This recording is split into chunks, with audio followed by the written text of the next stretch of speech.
we've done a lot of work on streamlining things for you. And this is something that we do in practice and coaching is evaluating something and then without judgment, starting to see how you can improve things. And I know that one area was one of the trials that you had and how you wanted to approach things differently during the next trial. What has your experience been around taking these concepts that you're learning around evaluating and using those in your practice, whether it's your calendar or trial processes or talking to associates?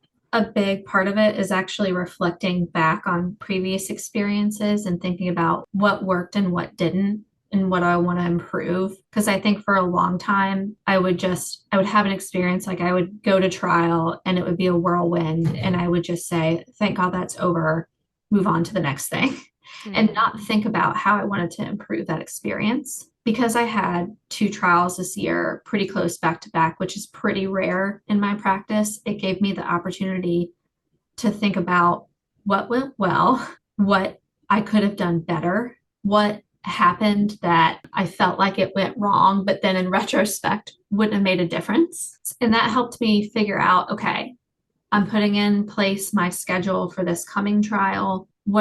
What do I need to do in order to get ready? What kind of mindset do I want going in? Even just the concept of having a schedule for trial was completely different for me. I mean, my first trial, I would get up and start working and I wouldn't eat. And then at some point I would go to bed and sometimes I couldn't even tell you what time of day that was. And for the second trial to actually put in place, I'm going to go to bed or I'm going to leave our office at the hotel where we were staying. I'm going to leave by this particular time and I'm going to tell others that's what I'm doing so that I'm setting expectations for myself, but also keeping others in the loop. And so they know sort of when to expect me to be there and realizing that I'm putting myself first in some sense. Like I'm going to get up and go walk around at noon in order to get outside the hotel and but telling people that I'm going to go do that and putting it in my schedule.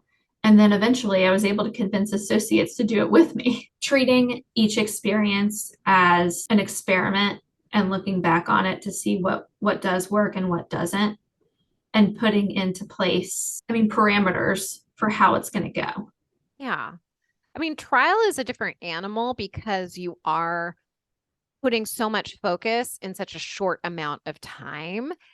So I think it's even more important to implement these tools even when you're not in trial, because then when you are in trial, you can say, okay, this is the bare minimum I need to survive. I need Yeah.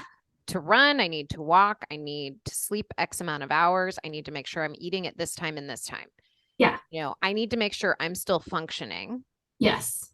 and that I'm not a horrible human being to people Yeah. and that I'm calm, right? Yeah, you think that with with some of these big trials that we have, everyone just goes in with the expectation that it's just you're on 24/7 and you'll sleep when you're done and you'll eat when you're done. And I did that for a trial and yes, it ended up going well, but man, I was miserable and I probably could have done things better. I could think of a million ways we could have done things differently. And just going into the second trial with the concept of like, you actually can have a start and stop time for working a trial. Crazy, It's right? just kind of like a brand new concept for me, but I realized at the end of the day that was going to make me do a better job. Yeah. I think that we're not taught that that's going to have an impact. Mhm. We're just taught we just need to keep working. Yes.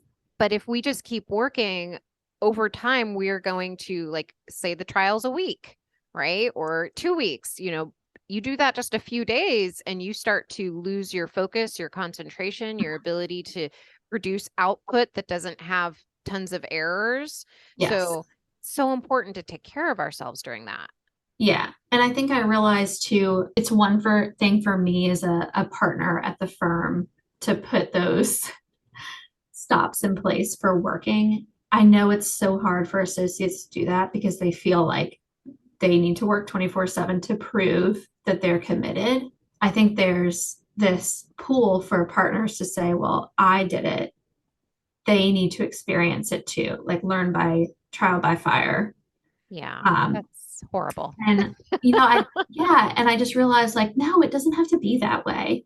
And so at trial, I would go around and make sure like, it's dinner time and I can tell, this one associate's at her computer and she has no intention of getting up for dinner.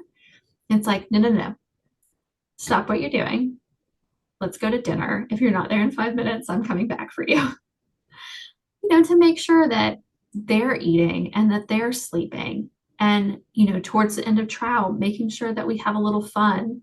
So, you know, going out and finding a restaurant and inviting the associates and just having them let loose a little bit so they know that we want to make sure that they're being watered and fed, basically. Yeah, watered, fed, and then you can retain them because they think, oh, okay, this is a place that actually cares about me and my well-being, my Yeah. well-being. Yes. Yeah. Hopefully we can get to that point. I don't think it's always been that way, Yeah. but hopefully we can get to that point. Yeah. We're getting there. We're getting there. Yeah.